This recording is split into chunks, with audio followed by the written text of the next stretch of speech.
Hello students, now we are going to study statistics for economics chapter 1. Okay, तो student अभी तक जो आप पुरानी जो आपने जो स्टडी की थी वो की थी आपने इंट्रोडक्टरी माइक्रो इकोनॉमिक्स में। तो ये हमने इसलिए लिखा है कि जो माइक्रो इकोनॉमिक्स थी आपकी, ये आपके पास क्या थी, एक अलग बुक थी, और अब जो दूसरी आपके पास जो बुक आई है उसमें आपके पास की स्टैटिस्टिक्स फॉर इकोनॉमिक्स।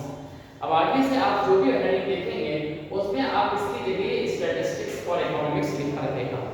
तो यहाँ हमारे पास क्या होता है कि इसी को हमने यहाँ डिस्क्राइब करने के लिए आपको बताया कि जो स्टैटिस्टिक्स है वो इकोनॉमिक्स का ही एक पार्ट यहाँ पर दिया गया है, और स्टैटिस्टिक्स को ही इकोनॉमिक्स में एक इम्पोर्टेंस प्लेस आपके पास है।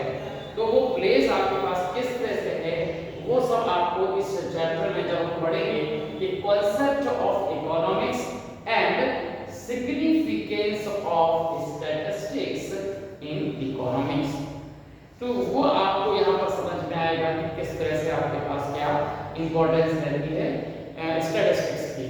तो पहले हमारे पास क्या है, कॉन्सेप्ट ऑफ इकोनॉमिक्स। कि जो इकोनॉमिक्स के मेन जो कॉन्सेप्ट है वो आपके पास क्या है। तो ये जो कॉन्सेप्ट है आपने माइक्रो इकोनॉमिक्स में, यहाँ पर जो आपका माइक्रो इकोनॉमिक्स है इसमें आपने इंट्रोडक्टरी पार्ट में ये पढ़ा था आपने कि ये जो इकोनॉमिक्स है वो आपके पास क्या है। तो वो एक बार फिर से आपके पास इस क्वेश्चन में एज ए रिव्यू आपको समझाया जाएगा कि वो आपके पास क्या है, इकोनॉमिक्स क्या है, और फिर उसके अंदर आपको देखा जाएगा कि स्टैटिस्टिक्स किस तरह से उसको हेल्प करती है। तो सबसे पहले हम आ जाते हैं किस पर, इकोनॉमिक्स पर। एक कॉन्सेप्ट जो आपके पास इकोनॉमिक्स है कि ये आपके पास क्या है, कॉन्सेप्ट ऑफ इकोनॉमिक्स। कि पहला सबसे पहले क्वेश्चन आपके पास आता है आपका कि व्हाट इज इकोनॉमिक्स। अगर हम यहाँ पर देखें तो यह आपके पास एक क्वेश्चन बनकर आता है कि what is economics, question mark. तो जब इकोनॉमिक्स को आप डिफाइन करेंगे तभी आपको ये समझ में आएगा कि किस तरह से आपके पास ये वर्क करता है। तो ये इकोनॉमिक्स पहले आपके पास क्या है, इसे आप देखें कि हम किस तरह से इकोनॉमिक्स को डिफाइन कर सकते हैं, कैसे कह सकते हैं। तो सबसे पहली बात ये कि इकोनॉमिक्स जो आपके पास है ये आपका एक सब्जेक्ट मटेरियल है, ओके। और सब्जेक्ट मटेरियल भी किस तरह का है कि जो आपको ये बताता है कि हम अपने जो भी रिसोर्सेज हैं उनको हम कैसे यूज करें, कि हाउ वी यूज अवर जो आपके पास रिसोर्सेज हैं उनको हम कैसे यूज करें। तो it is a usage of the resources in a such manner after that you get the economic gain. तो मेन चीज आपके पास ये आती है। अब हम ये बता दें कि इकोनॉमिक एक ऐसा टॉपिक है या इकोनॉमिक ऐसा सब्जेक्ट है, इकोनॉमिक्स को सभी यूज करते हैं। एक छोटे बच्चे से लेकर एक बुजुर्ग तक जो है हर कदम पे स्टैटिस्टिक्स को वो इकोनॉमिक्स को यूज करता है, और उसके अंदर जो स्टैटिस्टिक्स है उसको भी यहाँ पर स्टडी करता है। तो यहाँ पर ये समझना होगा आपको कि चाहे आप इकोनॉमिक्स के बारे में जानते हो या नहीं जानते, चाहे छोटे हो या बड़े हो, सब इकोनॉमिक्स को यूज करते हैं। तो इकोनॉमिक्स आपके पास क्या होता है कि ये आपके पास एक तरह से आप ये समझ लीजिए कि आपको ये मालूम है कि हर एक पर्सन के पास जो स्कैर्सिटी रहती है, अभाव सफल रहता है। किसी के पास कितने रिसोर्सेज हो लेकिन फिर भी वो कम पड़ जाता है। तो यहीं पर जो आपके पास इकोनॉमिक्स है वो काम आता है। तो यहाँ इकोनॉमिक्स को हम क्या बोल देते हैं कि ये इकोनॉमिक्स क्या है, एक रैशनल मैनेजमेंट है। किसका, स्केयर रिसोर्सेज का। जो रिसोर्सेज हैं आपके पास वो क्या होते हैं, वो आपके पास हमेशा कम होते हैं। इसलिए कहा जाता है कि इकोनॉमिक्स जो है वो रैशनल मैनेजमेंट है। मतलब एक ऐसा आप यूज करते हैं अपने रिसोर्सेज को, एक जो आप कह सकते हैं ना कि अपने विवेक के हिसाब से, अपने आप दिमाग के हिसाब से ऐसे यूज करते हैं। किसको, अपने जो भी रिसोर्सेज हैं उनको ऐसे यूज करते हैं कि उनको यूज करने के बाद आपको क्या मिलता है, सबसे ज्यादा क्या मिलता है आपको, इकोनॉमिक गेन मिलता है। जो इकोनॉमिक जो आपको फायदा है वो आपको सबसे ज्यादा इससे मिलता है। ये जो है इकोनॉमिक्स ही बताता है। इसलिए कहते हैं कि इकोनॉमिक्स क्या है, रैशनल मैनेजमेंट है of scarce resources. Okay, in a such manner we get the maximum economic gain. तो यहाँ जो वर्ड आपके पास आ जाता है जिसे हम बोल देते हैं इकोनॉमिक गेन। तो यहाँ आप कह सकते हैं कि जितने भी आपके पास रिसोर्सेज है, जो भी आपके पास है, उनका मैक्सिमम यूज है या यूज इन सच मैनर है कि जिससे आपको उससे सबसे ज्यादा आउटपुट मिलता है, सबसे ज्यादा उसका फायदा होता है। तो ये इकोनॉमिक्स आपके पास बताता है। तो हमने कहा कि इकोनॉमिक्स क्या बताता है कि कैसे आप अपना जो आउटपुट है या जो आपका जो इकोनॉमिक गेन है वो मैक्सिमम हो जाए। इकोनॉमिक्स में आप यही सीखते हैं कि by through the economic we learn how we spend our assets और the resources after death. After that you get maximum economic gain in a micro level and in a economy level, यानी कि as a whole जिसको हम कहते हैं। तो यहाँ आपको ये समझना चाहिए कि किस तरह से हमारे पास ये रहता है। तो यहाँ जो आपके पास मेन चीज आपके पास आता है कि इकोनॉमिक्स आपको क्या दिखाता है, इकोनॉमिक गेन दिखाता है। तो इकोनॉमिक गेन में आपके पास क्या क्या चीज होगी, जैसे आपने कहा कि ये आपके पास क्या है, ये इकोनॉमिक गेन है। इकोनॉमिक, अगर हम यहाँ बात करें कि इकोनॉमिक आपके पास क्या दिखाता है, इकोनॉमिक गेन। तो इकोनॉमिक जो गेन जो होगा वो आपके पास किस तरह से रहेगा, वो आप यहाँ देखें, इकोनॉमिक गेन या इकोनॉमिक गेन। अब इस इकोनॉमिक गेन के अंदर आपके पास जो तीन वर्ड हैं, जो इंपॉर्टेंट वर्ड हैं, वो इसके अंदर हाइड है, छिपे हुए हैं। उनमें आपके पास क्या आता है, ये आपके पास आ जाता है पहला, फिर आप या दूसरे की बात करेंगे, फिर ये तीसरे। तो यहाँ पर आता है क्या होगा, मैक्सिमम। अगर हम यहाँ देखें तो ये क्या होता है, मैक्सिमम। यहाँ पर वर्ड देते हैं सैटिस्फैक्शन, सैटिस्फैक्शन। ओके, तो पहला जो वर्ड आपके पास आ गया वो आपके पास आ गया मैक्सिमम सैटिस्फैक्शन। तो इकोनॉमिक्स के थ्रू आप लिखते हैं कि आप क्या करें, मैक्सिमम सैटिस्फैक्शन कैसे लें। मतलब यहाँ पर जब हम इकोनॉमिक, जब बजट की बात करते हैं, कौन इकोनॉमिक्स को यूज कर रहा है, तो इसमें अगर हमारे पास कंज्यूमर आ जाता है, पहला आपके पास कॉन्सेप्ट में कंज्यूमर। तो अगर कंज्यूमर आपके पास आ जाए तो कंज्यूमर क्या चाहता है, कैसे वर्क करता है। तो कंज्यूमर क्या करता है कि वो अपने जो भी रिसोर्सेज है, मान लीजिए उसके पास रुपए हैं या उसका सोर्स है, मनी है उसको, तो कैसे यूज करता है, परचेसिंग कैसे करता है। तो परचेसिंग का जो तरीका है वो क्या होता है उसका। अगर हम बात करें यहाँ पर कंज्यूमर की, कि वो इकोनॉमिक एक्टिविटीज के अंदर आता है कि वो कैसे वो परचेसिंग करता है। तो परचेसिंग जैसे अगर आप देखें कि कोई भी कंज्यूमर एक फ्रूट सेलर के पास जाता है और वो एप्पल खरीदता है, तो एप्पल कैसे खरीदता है। तो पहले तो वो क्या करेगा, आपको मालूम ही है कि जो बार्गेनिंग सिस्टम होता है वो भी आपके पास इकोनॉमिक एक्टिविटीज में आता है। कि मान लीजिए कि एक पर्सन जो है वो खरीदने लगा, तो उसने जो एप्पल है उसको खरीदने की बात की, तो मान लीजिए 100 रुपए पर केजी है, तो 1 केजी का आपको 100 रुपए देना पड़ रहा है। तो आप जो है कंज्यूमर है, तो यहाँ पर आप जो खरीदारी करेंगे, परचेसिंग करेंगे, तो कैसे करेंगे। तो ये आपके पास सिस्टम, चाहे आपको इकोनॉमिक्स आती हो या नहीं आती हो, फिर भी आप उसका यूज करते हैं। हर कंज्यूमर इसी तरह से करता है। तो आप क्या करेंगे, आप सबसे पहले क्या करते हैं, आप पूरे उस ढेर में जो सबसे ज्यादा फ्रेश आपका एप्पल है उसे आप क्या करते हैं, चूज करते हैं और उसे तोड़ने की रखते हैं। फिर सेकंड आपके पास होता है, थर्ड आपके पास होता है। तो ये क्या होता है, एक के बाद एक आप एप्पल को उठाते जाते हैं और आप जो बैलेंस है उसके पॉट पे जो आप जो रखा हुआ है पॉट, उसमें आप रखते जाते हैं।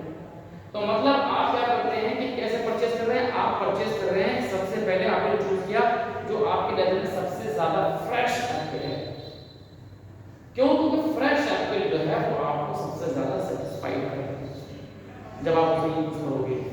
तो इससे क्या होता है कि आपका जो सेटिस्फेक्शन का लेवल होगा वो मैक्सिमम हो जाएगा।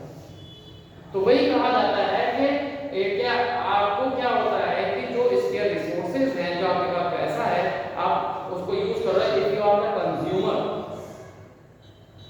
if you are consumer, then you spend your money in a such manner, after that you get a maximum satisfaction, कि आपको जो सेटिस्फैक्शन है वो आपके पास मैक्सिमम होगा। तो इस तरह से हमारे पास क्या होगा कि मैक्सिमम सेटिस्फैक्शन किया हुआ। ओके, तो पहला जो आपके पास इकोनॉमिक गेन में जो वर्ड था आपके पास मैक्सिमम सेटिस्फैक्शन था। अब दूसरा आपके पास क्या आता है जिसे हम बोलते हैं मैक्सिमम प्रॉफिट। आपके पास क्या है? Maximum profit. ये कॉन्सेप्ट जो है आपके पास ये सब मतलब क्लियर होना चाहिए। अब ये इकोनॉमिक्स आप पढ़ते हैं तो ये चीजें आपको मालूम होनी चाहिए। यूज तो सभी कर लेते हैं, जो इसका जानकार है वो भी और नहीं जानकार है वो भी। ओके, तो यहाँ पर जब मैक्सिमम प्रॉफिट की बात की जाती है तो मैक्सिमम प्रॉफिट का मीन है कि ये अप कौन करता है? ये आपके पास आ जाते हैं प्रोड्यूसर्स। अब प्रोड्यूसर्स का क्या एम रहता है? उनका एम रहता है कि हमें सबसे ज्यादा क्या करना है? प्रॉफिट लेना है। कैसे होगा? तो बहुत सिंपल है, प्रोडक्शन ज्यादा होना चाहिए। और प्रोडक्शन भी किस बेस पे होना चाहिए? कि उसकी जो कॉस्ट है, जो भी उसके पास रिसोर्सेज है जो कोई यूज कर रहा है एज ए कॉस्ट, तो वो कम से कम रहे। अब कम से कम होंगे तो क्या होगा? उसको ज्यादा प्रोडक्शन मिलेगा, ज्यादा प्रोडक्शन से उसको प्रॉफिट भी ज्यादा मिलेगा। तो इस तरह से हमारे पास क्या रहता है कि इकोनॉमिक गेन में दूसरा जो मैक्सिमम प्रॉफिट जो प्रॉफिट की आपने बात की है, तो जो प्रॉफिट है वो आपको प्रोडक्शन से मिलता है। और प्रोडक्शन करने के लिए जो प्रोड्यूसर्स होते हैं वो अपने रिसोर्सेज को ऐसे यूज करते हैं कि उनका जो खर्च है, जो वो यूज कर रहे हैं रिसोर्सेज को, कम से कम हो। अगर रुपए उनके पास है तो वो कम यूज हो, उससे ज्यादा प्रोडक्शन हो और ज्यादा प्रॉफिट होने लगे। तो ये रहा आपके पास दूसरा वर्ड जो कि यहाँ पर आपने समझ लिया। अब इसके बाद आता है तीसरा। ये क्या है? मैक्सिमम। यहाँ सारी चीजें यहाँ मैक्सिमम में होंगी और ये मैक्सिमम क्या है? ये वेलफेयर है। ये आपके पास क्या होगा? Maximum welfare. अब मैक्सिमम वेलफेयर यानी कि भलाई, कल्याण, लोगों का हित, इसकी हम बात करते हैं। और ये कैसे होता है? ये होता है देश की जो सेंट्रल अथॉरिटी है, सुप्रीम अथॉरिटी है, मतलब देश की गवर्नमेंट होती है। तो देश की जो गवर्नमेंट है तो वो गवर्नमेंट क्या करती है? उसका एक ही एम रहता है कि जो कंट्री के पीपल हैं, जो कंट्री के लोग हैं, सिटीजन हैं, उनको क्या होना चाहिए? फैसिलिटीज मैक्सिमम मिलनी चाहिए जिससे उनका ज्यादा से ज्यादा भला हो सके। भाई इंडिविजुअल में तो हर व्यक्ति अपने अपने रिसोर्स को यूज कर लेगा, लेकिन कंट्री के रिसोर्सेज को कौन यूज करता है? वो करती है गवर्नमेंट। आप अपने घर में अगर कंस्ट्रक्शन कराते हैं तो अच्छा कंस्ट्रक्शन करा देंगे, वहीं तक जो आपकी जगह वहां तक कराएंगे। आप बाहर के कोई भी कंस्ट्रक्शन नहीं कराएंगे तो वो कंस्ट्रक्शन कौन कराएगा? वो गवर्नमेंट कराती है। सड़कें बनवाने का काम है, ड्रेनेज का काम है, सीवर लाइन का काम है, इलेक्ट्रिसिटी का काम, एनर्जी की बात करते हैं, ये सारे जो काम है वो गवर्नमेंट को कर देती है।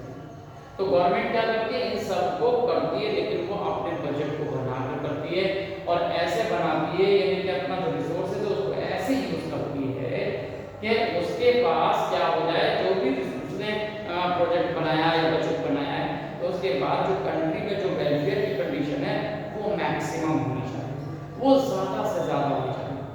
तो इसलिए हम ये कहते हैं कि जो इकोनॉमिक गेन है उसमें तीसरा वर्ड है।